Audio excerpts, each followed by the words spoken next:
não tem como negar que Deus quer prosperar o povo dele. Deus quer prosperar o povo dele. Imagina, tu é pai, tu quer que o teu filho se dê mal? Tu quer que o teu filho arrume um emprego ruim? Ou tu quer que o teu filho arrume um emprego bom, que ele prospere, que ele faça uma boa faculdade, que ele estude? Todo pai quer o bem do filho, não é verdade? É a mesma coisa se Deus vai querer o nosso mal. Então Deus quer o nosso bem também. Então, agora, prosperidade não é só riqueza, né?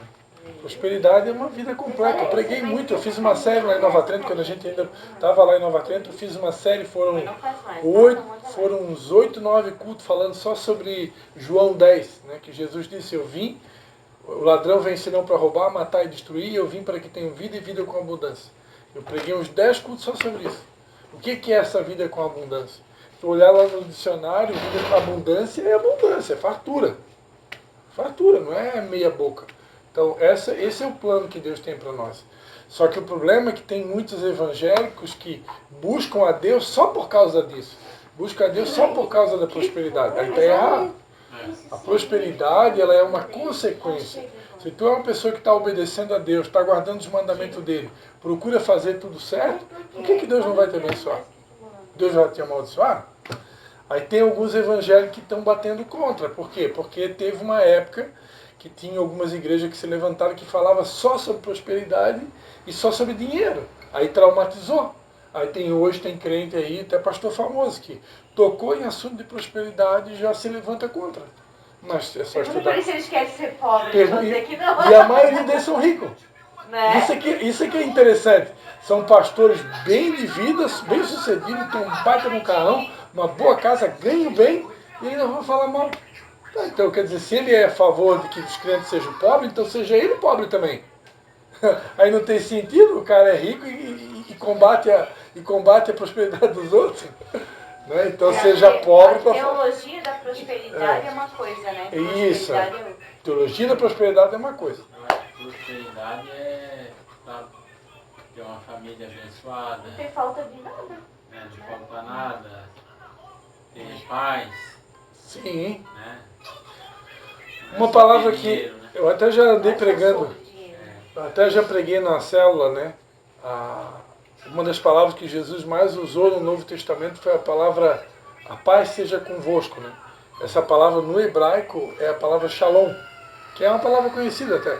E essa palavra shalom, que é o que Jesus desejava para as pessoas, ele não desejava só paz, né? Paz é a tradução mais simples na língua portuguesa. No hebraico ele falava shalom. E shalom no original não é só paz. Levi, baixa o volume ali, tá feio? Baixa o volume. Shalom é muito mais do que paz. Quando Jesus desejava o shalom seja convosco, ele estava desejando, olha, tudo inteiro, nada faltando, tudo completo, abundância, nada faltando, entendeu? Então é tudo inteiro. É uma paz, uma completude, na verdade, seja na área emocional, financeira, familiar, espiritual. É isso que Deus tem para nós, é algo completo, não é algo faltando pela metade. E envolve também o financeiro. Porque não teria lógica ele te abençoar em todas as áreas e na área financeira não. Por quê? Deus tem algum problema com isso? Não tem. Né? Só que isso não é o foco nosso, a gente não está procurando isso. A gente, tipo o financeiro, né? Ele está procurando essa paz por completo, a abundância e a plenitude. E quanto a isso não tem nada de errado. Mas existe uma guerra, né, travada no mundo espiritual. E existe também a questão do orgulho, né? Que líderes espirituais que no passado ensinaram diferente, eram contra, agora está caindo a ficha deles que Deus quer realmente prosperar o povo deles, só que agora tem que ter humildade esses líderes evangélicos, cristãos, de se humilhar e pedir perdão para a igreja por ter ensinado errado. Entendeu? Esse é o problema. Porque eles não têm humildade para chegar agora e diante das câmaras e na igreja e pedir, igreja, olha, eu quero pedir perdão como pastor evangélico, como líder espiritual, quero pedir perdão porque durante muito tempo eu bati contra a prosperidade, eu fui contra e eu falei de uma coisa que eu não sabia, que eu não pesquisei a fundo, não orei o suficiente. Eu vou citar um versículo que eu gravei semana passada. Eu fiz um videozinho por direção de Deus, né? Na verdade, o Espírito Santo me tomou e eu falei pelo Espírito, né? Um versículo bíblico, só um versículo. Em Provérbios diz assim, ó: o galardão da humildade é riqueza, honra e vida. Eu vou repetir, ó, o galardão é recompensa. A recompensa da humildade é riquezas, honra e vida. É um provérbio. O que está dizendo nesse provérbio? Que se tu for humilde, tem uma recompensa para quem é humilde. Riqueza, honra e vida. Então Deus vai te dar muita vida, vai te honrar e vai te prosperar financeiramente. É o que a Bíblia diz. Então, tipo, se está escrito, não tem como ir contra o que está escrito. Esse é um versículo só. A gente poderia citar vários outros, né? Eu vou citar aqui, já que esse assunto até tá gravando aqui, e Deus está no controle. Só vou ler para vocês aqui rapidinho, depois a gente vai para o louvor. Se quiser abrir a Bíblia, já que aqui é a célula, né? Deuteronômio, capítulo 8. Deus está no controle de tudo, né? Deuteronômio, capítulo de número 8. A partir do versículo 7. Esse aí eu escutei no algum É, dona Ivone. Esse aí eu escutei na virada do como é que é? Do irmão do Valadão, né? Do irmão da... Ele falou nesse capítulo, na virada da... Esse texto aqui, a gente vai ler aqui, são orientações e promessas que Deus fez para o povo dele, quando esse povo estava prestes a entrar na Terra Prometida. Eles ficaram escravos no Egito durante muito tempo, né? Deus usou um libertador chamado Moisés, eles foram libertos, eles passaram um tempo no deserto, né? E quando estava muito próximo deles entrar na Terra Prometida, que Deus havia prometido para eles uma terra que emana leite e mel, quando estava muito próximo deles entrar nessa terra, Deus deu algumas orientações. A gente vai ler a partir do versículo 7. Diz assim, ó, Deuteronômio 8, versículo 7. Pois o Senhor teu Deus te introduz numa boa terra, terra de ribeiros e de águas, de fontes e de mananciais profundos, que manam dos vales e das montanhas, terra de trigo, cevada, vides, figueiras e romãzeiras, terra de oliveiras, de azeite e mel, terra em que comerás pão sem escassez, e nada te faltará nela, terra cujas pedras são de ferro, e de cujas montanhas cavarás o cobre. Comerás e te fartarás. Olha só, Deus está dizendo que tu vai comer e vai se fartar. Bendizendo o Senhor teu Deus pela boa terra que te deu. Guarda-te de não te esqueceres do Senhor teu Deus, não cumprindo os seus mandamentos, os seus juízos e os seus estatutos que hoje te ordeno. Para não suceder que depois de teres comido e estares farto, de teres edificado boas casas e habitado nelas, e depois de se multiplicarem as tuas vacas e as tuas ovelhas, e aumentar a prata e o ouro de tudo que tu tens, olha só, aumentar a prata e o ouro de tudo que tu tens. Depois de acontecer tudo isso, cuida para que se ensoberbeça o teu coração e te esqueças do Senhor teu Deus que te tirou da terra do Egito, da casa da servidão. Então aqui, ó, vou fazer um parênteses. O que Deus está falando até aqui? Ó? Deus está falando que estava introduzindo o povo numa terra que emana leite e mel. Eles iam comer abundantemente, eles iam se fartar, ia multiplicar a prata e o ouro deles. Só que tem um detalhe: cuida para não ensoberbecer o teu coração. Cuida para não ficar orgulhoso achando que foi a força do teu braço, o teu conhecimento, o teu muito trabalhar, a tua sabedoria, o teu suor que te deu essa prosperidade. Não esquece que é o teu Deus que te está dando tudo. Aí continua dizendo, ó, versículo 15, que te guiou por aquele grande e terrível deserto de serpentes abrasadoras, de escorpiões, da terra árida e sem água, onde fez jorrar para ti a água da pedra e dos rochedos, que no deserto te sustentou com maná, que teus pais não conheceram, a fim de te humilhar e provar, e afinal te fazer o bem. Aí ele repete, versículo 17, ó, não digas no teu coração, a minha força e o poder do meu braço me proporcionaram esta riqueza. Está sendo bem explícito aqui, ó, riqueza. Né? Mas ao mesmo tempo que Deus deu a riqueza para eles, Deus estava dizendo, não diga que foi a força do teu braço que conseguiu essa riqueza. Né? Não esquece que é teu Deus que está te dando. Né? Antes te lembrarás, versículo 18, de que o Senhor teu Deus é que te dá força para adquirires riquezas, confirmando a aliança que jurou a teus pais, como hoje se vê. Repete pela terceira vez a palavra riqueza. Então aqui está falando de riqueza. Né? Aqui é financeiro mesmo. Financeiro. Então, eu poderia pegar inúmeros outros versículos na Bíblia e mostrar para vocês que Deus tem riqueza também, para dar para a gente. Agora, todos vão ter a mesma condição financeira? Não. Como é que eu provo isso? A Bíblia diz em 1 Coríntios 12 que nem todo mundo é olho, nem todo mundo é boca, nem todo mundo é nariz. Né? Nós fazemos parte de um corpo. Então, o que significa? Significa que nem todo mundo vai ser médico, nem todo mundo vai ser dentista, nem todo mundo vai ser empresário, nem todo mundo vai ser pastor, nem todo mundo vai ser esteticista, nem todo mundo vai ser sapateiro. Cada um vai ter uma profissão diferente, porque senão a gente não forma um corpo. Já pensou se todo mundo fosse médico? Todo mundo fosse pastor? Todo mundo fosse empresário? Não ia formar uma sociedade. Então Deus fez cada um de nós diferente, com profissões diferentes, com dons e talentos diferentes. Então, não tem como um gari, o cara que limpa o chão de rua, ter o mesmo salário de um médico. Não tem como. Agora, Deus pode prosperar o gari? Pode. Pode dar riqueza para ele? Pode. A riqueza de um gari, de repente, ele comprar uma vassoura nova, uma bicicleta nova, ou até mesmo ter condição de comprar um carro, porque hoje qualquer pessoa pode comprar um carro. Né? Nem que seja um carro mais simples. Para ele, um carro simples é a riqueza dele. Para o médico, aquele carro simples que o gari comprou não é rico, não é considerado uma riqueza. Para o médico, dependendo do patamar dele, tem que ser uma BMW zero, né? um Porsche, né?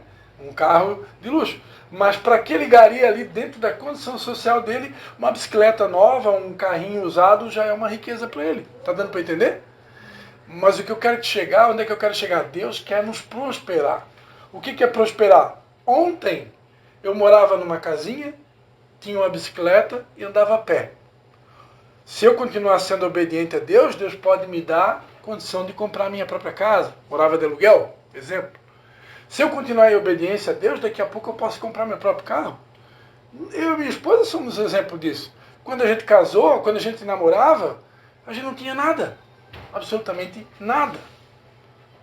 Eu tinha uma bicicleta e ela não tinha nada. A gente começou a namorar, eu me converti, comecei a servir a Deus junto com ela. A gente tocava violão, teclado, era líder de jovens da Igreja Batista da Esperança aqui. Isso no ano de 1996. E a gente trabalhando junto, eu e ela, montamos um Love Car, telemensagem.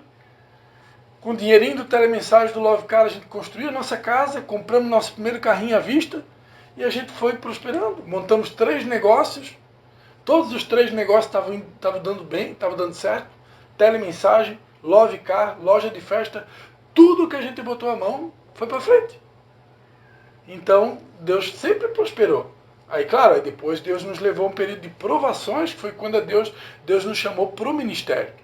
E quando Deus nos chama para o ministério, para quem tem um chamado pastoral, aí tem uma outra coisa. Né? A Bíblia diz, ninguém que tenha deixado pai, mãe, amigos, casa, patrimônio, filhos, por amor de mim, né? E do meu reino. Então, o que acontece? Quando a gente tem um chamado pastoral, Deus às vezes vai pedir para a gente fazer renúncias. Abrir mão de coisas que a gente conquistou. E está arriscado de se cumprir na nossa vida essa música que explodiu aí agora nas paradas do sucesso, aquela música É Ele, né? Que a gente até já cantou aqui na célula, né? A letra da música diz, né? Perdendo tudo com amor e com alegria. Então, acontece na vida de quem tem um chamado, Deus pode te prosperar e depois te encolher. Entendeu? Deus te enriquece financeiramente, te prospera, só que depois Deus te prova. Vamos ver se tu me ama mesmo. Agora eu vou tirar tudo que eu te dei. É mais ou menos o que aconteceu com Jó. Né? Jó era o cara mais rico da história, da época da história dele, era o cara mais rico que tinha. Só que Deus tinha um propósito para a vida desse homem. Aí quando Deus tem um propósito na vida de alguém, Deus nos submete a um período de provações. E foi o que Deus fez com Jó. Deus permitiu o inimigo tirar, né? Tirou a família, tirou os bens, só não tirou a mulher. Eu acho que naquela ocasião, se tivesse tirado a mulher, não ia fazer muita falta, porque a mulher era a pedra do sapato, né? Só que eu escutei uma pregação interessante, né? Qual é a mulher que quer ficar do lado de um homem pobre, falido, quebrado, deprimido e doente? Qual é a mulher que quer ficar perto de um homem desse? Me diz. Se tem alguma mulher que vocês conhecem no planeta que quer estar casado com um cara pobre, falido, doente. Eu acho que quando ela falou aquela frase, ela viu ele sofrendo tanto que ela pegou e disse, né? Porque eu já vi pessoas, né, falando também isso, quando vi alguém sofrendo, disse, Senhor, pode levar essa pessoa que está só sofrendo aqui nessa terra. E foi isso, talvez. As pessoas criticam ela, mas na verdade, quando ela viu o marido sofrendo daquele jeito, e ela sofrendo, porque ela era a morte dos filhos dela, a perda da casa dela, toda queimada, todos os bens dela também, ela fazia parte de tudo aquilo ali. Ela sofreu tanto quanto ele, aí quando ela viu ele todo cheio de chagas, o que ela falou? Amaldiçoa o teu Deus e morre, né? Então assim, foi num momento de, claro que ela não devia ter falado isso, né? Pedindo pra ele fazer uma coisa errada, né? Mas a gente entende a depressão que ela estava, né? Só que não pode, a gente, mesmo tudo, perder tudo, ela não podia ter pedido uma coisa tão louca quanto amaldiçoar a Deus. Então, e o que aconteceu com Jó, em proporções diferentes, pode acontecer com qualquer um de nós. Né? Vou pegar um exemplo aqui, bem real, que é o exemplo do apóstolo Paulo. Filipenses capítulo 3. Né? Filipenses capítulo 3. Para a gente continuar dentro desse assunto, o que pode acontecer na vida de quem é um chamado, de quem é um escolhido. Né? E eu quero dizer que todos aqui são escolhidos, amém? Jesus disse, né? Eu vos escolhi, né? Não foste vós que me escolheste, mas eu vos escolhi e vos designei para ir e dar frutos, né? Olha só o que diz Filipenses capítulo 3, a partir do versículo 7. Todo mundo achou aí? Filipenses 3, versículo 7. Olha o que Paulo fala aqui, ó. Mas o que para mim era lucro, considerei-o... Sim, mas é que eu queria... Vamos ler aqui a partir do versículo 4, só para ficar mais contextualizado. Ainda que eu também poderia confiar na carne, se algum outro pensa que pode confiar na carne, eu ainda mais. Paulo aqui está elogiando a ele mesmo por tudo que ele era e ele representava, e os títulos que ele tinha. Né? Aí ele vai dizer, versículo 5, ó, circuncidado ao 8º dia, da linhagem de Israel, da tribo de Benjamim, hebreu de hebreus, segundo a lei, fariseu, segundo o zelo, perseguidor da igreja, segundo a justiça que há na lei, irrepreensível. Olha só, estava dizendo que de acordo com a justiça da lei, ele se considerava uma pessoa irrepreensível. Ou seja, no cara, nota 10. Né? Aí ele vai dizer assim, ó, mas o que para mim era lucro, considerei-o perda por causa de Cristo. Aí ele vai dizer, versículo 8, e na verdade tenho também por perda todas as coisas, pela excelência do conhecimento de Cristo Jesus, meu Senhor, por quem sofri a perda de todas essas coisas e as considero como refúgio para que possa ganhar a Cristo e seja achado nele, não tendo justiça própria que vem da lei, mas a que vem pela fé em Cristo, a saber, a justiça que vem de Deus pela fé. Desejo conhecê-lo e o poder da sua ressurreição e a comunhão dos seus sofrimentos, conformando-me com ele na sua morte, para ver se de alguma maneira posso chegar à ressurreição dentre os mortos. Aqui Paulo está dizendo que embora ele tinha muitos títulos e tinha alcançado muita coisa, né, era considerado uma pessoa irrepreensível de acordo com a lei, ele estava disposto a perder tudo, todos esses títulos, todas essas honras, todos esses méritos, ou até mesmo tudo que ele tinha, porque na sequência ele vai dizer, ó, na verdade tenho também por perda todas as coisas. Né? Então é uma pessoa que está dizendo, eu estou disposto a perder qualquer coisa pela excelência do conhecimento de Cristo Jesus. O que significa isso? Eu estou, traduzindo aqui para a língua portuguesa, eu estou disposto a perder o que for necessário perder para poder conhecer a Jesus. Eu quero conhecer Jesus de uma maneira íntima, eu quero conhecer Jesus de uma maneira profunda. E para isso, se preciso for, eu estou disponível para perder o que eu tiver que perder. Então, isso também acontece na vida de um chamado. Uma pessoa que é escolhida por Deus, Deus pode prosperar ela muito, Deus pode abençoar ela muito, e de repente agora Deus começa um período de provações. Tá, até agora eu te prosperei, mas agora eu quero te provar. Eu quero saber se tu vai ser fiel a mim, se tu vai continuar do meu lado, firme comigo, também na escassez. Lembra aquela promessa lá no dia do casamento? Na saúde, na doença, na alegria, na tristeza, na bonança e na escassez, né? Então Deus também faz a mesma coisa com a gente. Ele nos prova, né? Quando a gente celebra a ceia, no dia da ceia, a gente não celebrou mais a ceia aqui, temos que celebrar a ceia aqui. Né? Quando a gente celebra a ceia, o que é a ceia? A ceia é uma renovação da aliança. Então eu tenho uma aliança com Jesus, assim como eu tenho com meu marido. Né? Tu tem com a Cátia, eu tenho com a Paty, a Vanessa tem aliança com o Mateus. Né? Então a mesma aliança que a gente tem com o nosso cônjuge, eu tenho com Jesus. E muitas vezes eu sou provado na minha aliança. Eu sou provado, será que eu vou ser fiel também no dia mau? Porque a Bíblia fala. Né? A Bíblia fala sobre o dia mau. Então, ser fiel a Deus quando está tudo dando certo é molezinha. Só que Deus nos prova para saber se eu vou ser fiel a Ele também no dia mau e também quando Ele nos tira coisas. Porque Deus nos tira coisas. Está aqui, ó.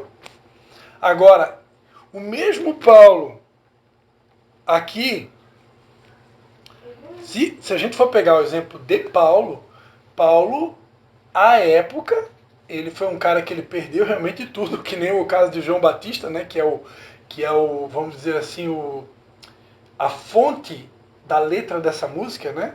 É ele, a letra da música está falando de João Batista, né? Que João Batista é o cara que está preparando o caminho do Senhor e ele realmente perdeu tudo, né? Porque João Batista ele foi criado no deserto, comendo gafanhoto, se alimentando de mel, se vestia com roupa de camelo. Então, quer dizer, o cara não tinha nada. Ele não tinha um carro, não tinha uma moto, não tinha uma casa para morar. Ele perdeu tudo. Comia gafanhoto, morava no deserto. E todo esse preço ele pagou para ser a voz que clamava no deserto, que ia preparar o caminho do Senhor. Né? Então, o João Batista foi um cara que perdeu tudo. Jó é um cara que perdeu tudo. Paulo estava disposto a perder tudo. E se a gente for ver a história de Paulo, depois a Paty vai falar, Paulo é um cara que depois ele foi preso várias vezes, foi solto, e ele termina a história dele como? Preso numa prisão em Roma, uma prisão domiciliar, só ler aqui a carta de Romanos, foi o final da vida de Paulo. E tudo indica, a última carta que Paulo escreveu foi 2 Timóteo, e na segunda carta de Timóteo ele fala, ó, combati o bom combate, completei a carreira, guardei a fé, agora o meu corpo já está sendo guardado como libação. Ou seja, está chegando a minha hora. Né? Essa foi o final de Paulo. Provavelmente foi decapitado. Né? E, ele não morreu numa mansão, não morreu com carro zero, não morreu com a conta bancária gorda, né? Morreu preso, numa prisão domiciliar, mas preso, e sem nenhum tipo de pompa e luxo. Mas isso não quer dizer que Deus não possa, só que isso foi a época de Paulo. Né? Isso não quer dizer que Deus não possa prosperar um filho dele nos dias de hoje. Né? Aí aqui no final do capítulo 3 ele mesmo fala. Sim. Porque há muitos naquela época já. Sim. Muitos dos quais muitas vezes vos disse, e agora também digo chorando, que são inimigos da cruz de Cristo, cujo fim é a perdição, cujo Deus é o ventre e cuja glória é para a confusão deles, que só pensam nas coisas terrenas. Aí o que acontece? Aí é o cristão que está na igreja que só pensa nas coisas da terra. ele não quer saber de servir a Deus, ele não quer colocar o reino de Deus em primeiro lugar, ele não abre mão de nada por Deus, não faz nenhum tipo de sacrifício, não renuncia a nada. É só prosperar. Só quer prosperar. Glória, daí não é assim. Então, isso não é. Esse é o evangelho da prosperidade que alguns batem, entendeu? E isso aí realmente está totalmente errado. Né? O crente que está na igreja, que só quer ganhar dinheiro, que ele está ali achando que Deus é um banco, né? Que o ventre dele, né? O Deus dele é o dinheiro, é o mamão, e isso Deus é contra, sim. Isso Deus é contra. Até eu coloquei na minha mensagenzinha de Feliz Ano Novo, não sei quem que leu lá, eu botei embaixo ali Lucas, o versículo ali, diz, né? Sobre os dois senhores, né? Ninguém pode servir a dois senhores. Ou vai amar um e odiar o outro. Quem são os dois senhores? Deus e o dinheiro. Deus e o mamão. Então eu não posso servir a dois senhores. Ou eu sirvo a Deus ou eu sirvo o dinheiro. Agora, se eu servir a Deus, Deus pode me abençoar financeiramente? Pode. E essa é a guerra que está acontecendo no mundo espiritual, entendeu? Não é pecado Deus prosperar ninguém. Não tem nenhum lugar na Bíblia. Agora, é pecado sim quando eu só penso nisso. O caso do jovem rico. O jovem rico era um cara que ele queria... Perguntou para Jesus, mestre, o que eu faço para herdar o reino de Deus? Aí Jesus disse, tu guarda os mandamentos? Ele disse, guardo, desde criança, eu guardo todos os mandamentos. Aí Jesus disse assim para ele, tá, mas está faltando uma coisa para ti. O que foi? Vai, vende tudo que tu tens e dá aos pobres e segue-me. E aí você vai ter um tesouro no reino do céu. Aí ele pegou, ficou triste, porque ele tinha muitas posses, a Bíblia diz. Aí vocês acham que Jesus passou a mão na cabeça dele? Jesus estendeu a mão, vem cá que eu vou dar um jeitinho brasileiro. Não, Jesus simplesmente, tu não quer? Tudo bem, estou indo embora. Aí os discípulos chegaram para Jesus, poxa Senhor, como é difícil, né, os ricos entrar no reino dos céus, né? Aí Jesus, olha Pedro, eu vou dizer para ti o seguinte, é mais fácil um camelo passar por um buraco de uma agulha do que um rico herdar o reino dos céus. O que Jesus está dizendo? Que o rico não pode entrar no céu? Não, não é isso que Jesus estava falando. Jesus estava dizendo que as pessoas que são apegadas às riquezas, que são gananciosas, que são avarentas, essas daí vão ter muita dificuldade de entrar no reino do céu. Porque o reino do céu, muitas vezes, eu vou ter que fazer que nem Paulo, vou ter que fazer que nem João Batista, vou ter que perder, abrir mão. Só que isso não quer dizer que vai ser para sempre. São testes que Deus faz com a gente, está dando para entender? Agora, pode alguém nos dias de hoje ter um chamado específico semelhante ao de Paulo, semelhante ao de João Batista? Pode, por que não? Deus é soberano. O cara ser obediente, fazer tudo certo, e ele não vai ter lá aquelas condições financeiras todas, vai ter lá um patamar para ele viver, comer, e não vai ser um cara rico, entendeu? Mas isso não quer dizer que Deus não esteja com ele, isso não quer dizer que ele está em desobediência, não quer dizer que ele está em pecado, simplesmente de acordo com o propósito de vida que Deus tem para essa pessoa específico. Esse cara, eu escutei a entrevista do Douglas Gonçalves, do Jesus Cop, com o Paulo Vicente, que é o autor dessa música, né? É ele, né? E eu escutei toda a entrevista dele explicando tudo sobre a música. Esse cara é um cara... Esqueci de comprar um suco. Mãe, também esqueci de comprar.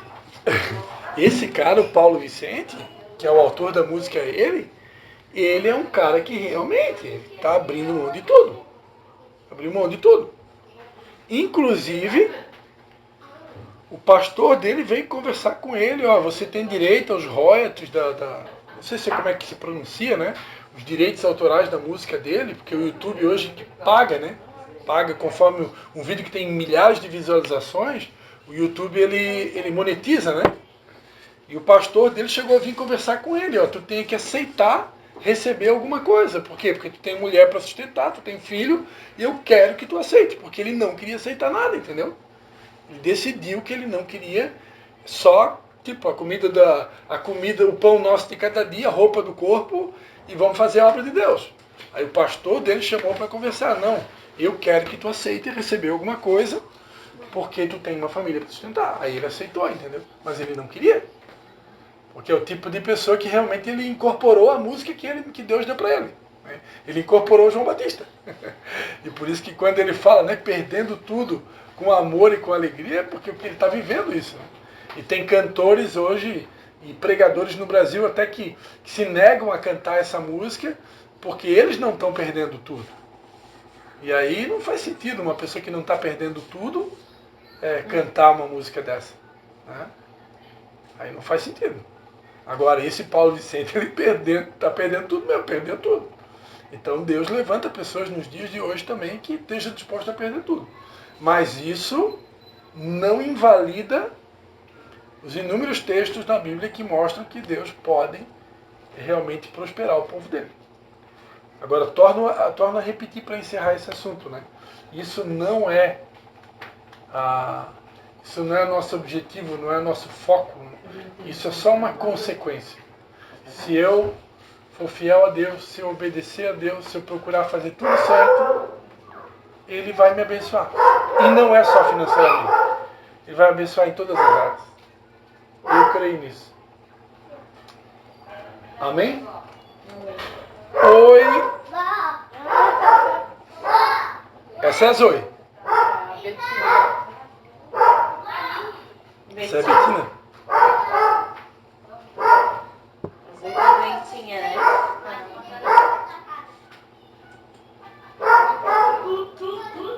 Deixa eu falar mais alguma coisa, amor, que eu te interrompi. Estava no embalo aqui do espírito, aqui não pode perder esse embalo, hein? Adorar a Deus com a música, então. Inspirado nessa passagem de Paulo aí, né? Vamos pedir a Deus. Quantos querem conhecer mais a Deus, né? Uma palavra que Deus me deu num culto lá em Canelinha, né? Uma palavra de Davi, né? Davi, ele fez um pedido para Deus, né? Uma coisa eu pedi ao Senhor e a buscarei, né? Que eu possa habitar todos os dias na casa do Senhor para contemplar a beleza da sua formosura e aprender no seu santuário, né? Davi, embora que Deus tornou ele alguém muito próspero, muito rico, né? Foi um dos maiores reis da história de Israel, mas o maior anseio de Davi qual que era, né? O anseio de Davi era a face de Deus, ele queria conhecer o Senhor, ele tinha prazer de estar na presença de Deus, né? Então é isso que tem que estar no nosso coração, né? De realmente como Paulo, né? Eu desejo conhecê-lo, estou disposto a abrir mão do que for para te conhecer, né? E agora, se Deus quiser abençoar qualquer um de nós, seja feita a vontade de Deus, né? Porque isso vai depender muito do propósito que Deus tem para cada um, né?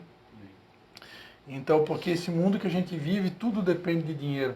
Se eu quiser se eu tenho um sonho de pregar a palavra de Deus lá em Israel, por exemplo, vou ter que comprar uma passagem aérea para ir até Israel. E não é barato, né? E isso envolve dinheiro, então tudo envolve dinheiro. Tudo que eu preciso... Às vezes eu recebo um convite para pregar em algum lugar, tem que botar pelo menos gasolina no carro para chegar naquele lugar, né? Então tudo envolve dinheiro, né? Então, por isso que não tem como viver nesse mundo sem o dinheiro. Agora, o dinheiro ele não é maldito, como algumas pessoas dizem, né? A Bíblia não fala que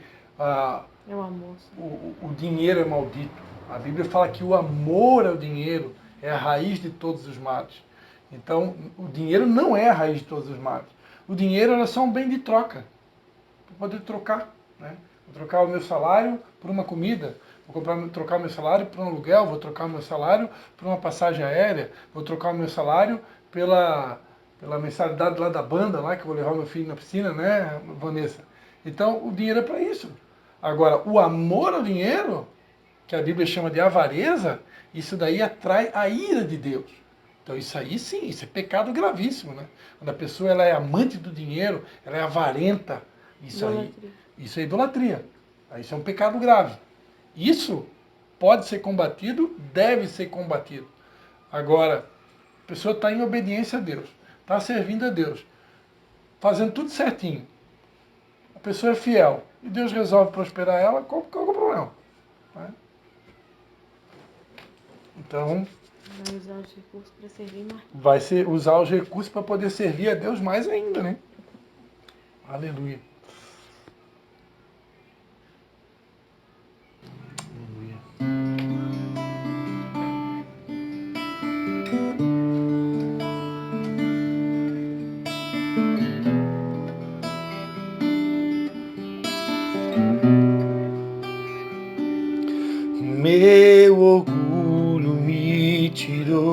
do jardim. Sua humildade colocou jardim em mim. E se eu vender tudo que tenho, em troca do amor eu falharia.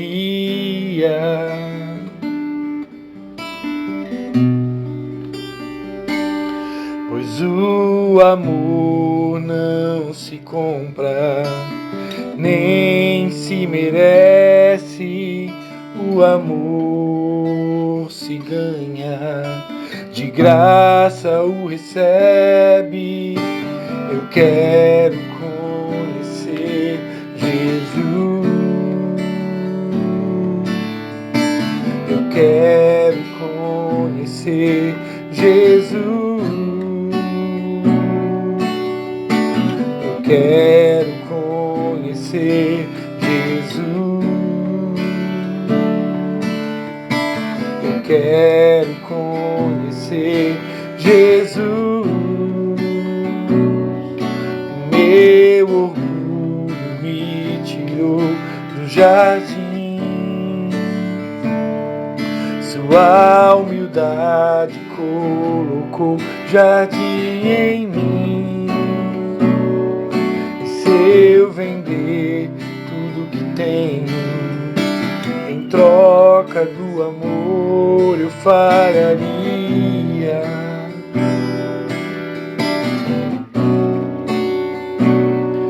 Pois o amor não se compra, nem se merece.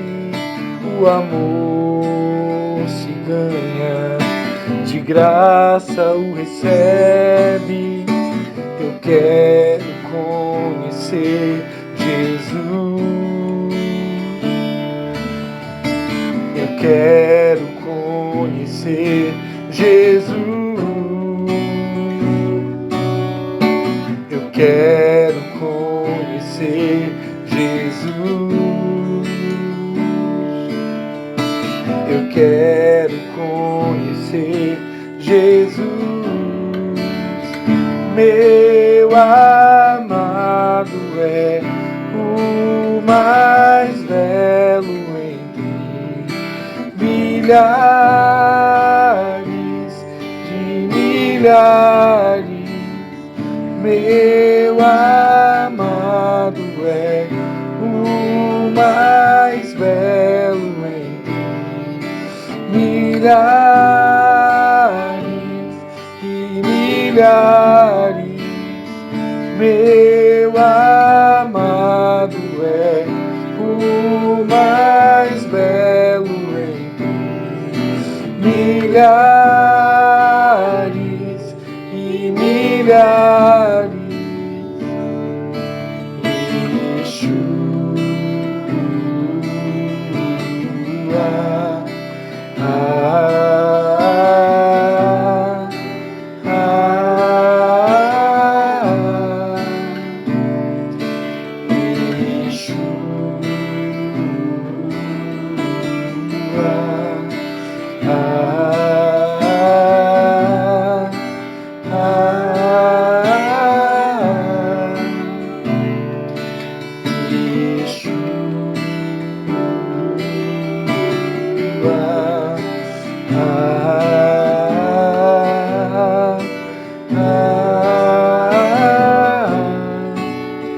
Meu amado é o mais belo entre milhares de milhares. Meu amado é o mais belo entre milhares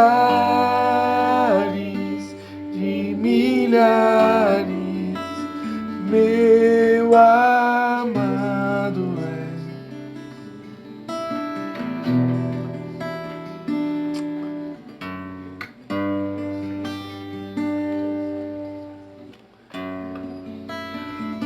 Sim, Senhor Jesus. Um dia nós fizemos promessas a Ti, Pai. Fizemos votos a Ti, Pai.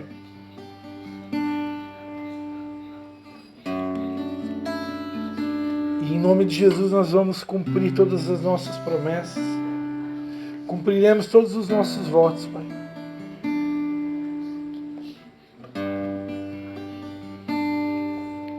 Queremos Te conhecer, Pai, como Paulo. Como Paulo queria Te conhecer, Pai. Como Jó Te conheceu, Senhor. Como João Batista Te conheceu pessoalmente. Nós também queremos Te conhecer, Senhor. Nós não vamos abrir mão do Senhor, Pai. O Senhor nunca será mais importante do que o ouro. O Senhor nunca será mais importante do que a prata, Senhor. Jamais, Senhor. Jamais, Pai. Mas se Tu quiseres, Pai, abençoar os Teus filhos, se Tu quiser, Pai, prosperar os Teus filhos, Pai, para que eles possam ter uma condição melhor, até mesmo para pregar o Evangelho, até mesmo para poder com mais excelência e eficácia, Pai, anunciar as boas novas. Por que não, Senhor? Qual o pai que não deseja ver a prosperidade de um filho? Qual o pai que não deseja ver o filho crescer, se desenvolver em todas as áreas? Sabemos que Tu és o nosso Pai, Senhor. Pai de amor que nos ama, Pai. Que prometeu por intermédio do Teu Filho Jesus: eu vim para vos dar vida e vida com abundância. Nós queremos, Pai, nós queremos a Tua abundância, Pai.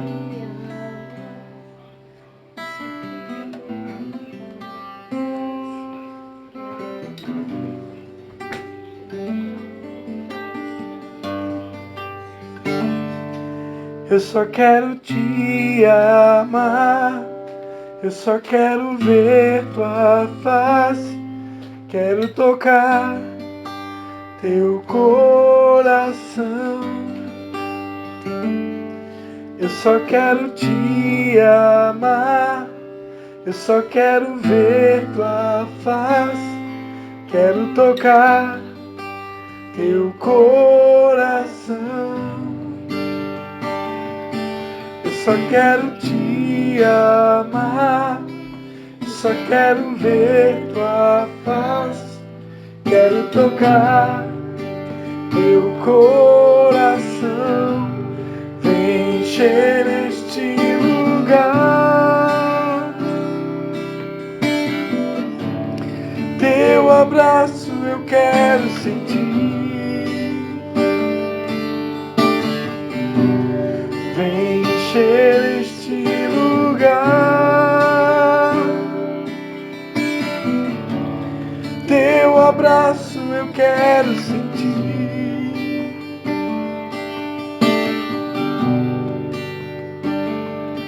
Eu só quero Te amar, eu só quero ver Tua face, quero tocar Teu coração. Eu só quero Te amar, eu só quero ver Tua face, quero tocar Teu coração. Vem encher este lugar, Teu abraço eu quero sentir.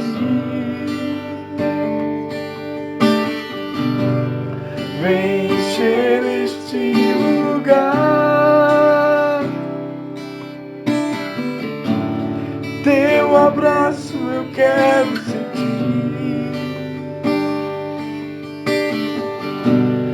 Vem encher este lugar, Senhor Jesus. Teu abraço eu quero sentir.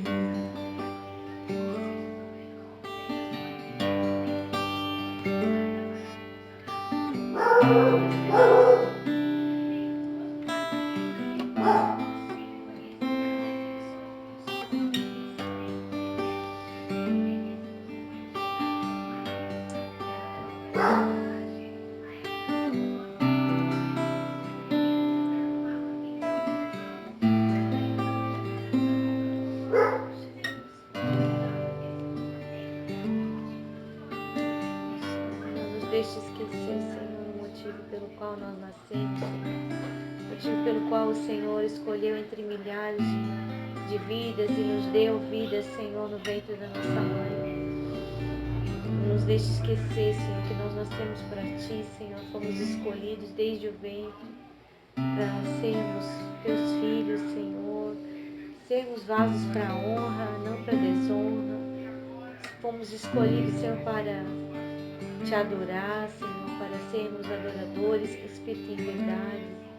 Fomos escolhidos para ser intercessores, Senhor, nos colocar na brecha pelos outros, Senhor. Não nos deixe esquecer, Senhor, o motivo pelo qual nós nascemos, Senhor. Nós possamos estar mais perto de Ti, Senhor, nesse novo ano que se inicia, Pai. Em nome de Jesus, Senhor, nós queremos abençoar cada família que está aqui nesse lugar, cada família representada, e pedir, Senhor, que a Tua direção, Senhor, esteja com cada sacerdote, Senhor, do seu lar, Pai. A família da Vanessa, a senhora do Valmir, Senhor, as nossas famílias, Senhor, nós nos colocamos diante de Ti, Senhor. Nós sabemos que Tu és fiel, Senhor, que Tu és aquele que ama, que cuida, que corrige, que dá a direção, Senhor. Mas que nesse novo ano nós possamos experimentar mais, Senhor, mais e mais, Senhor.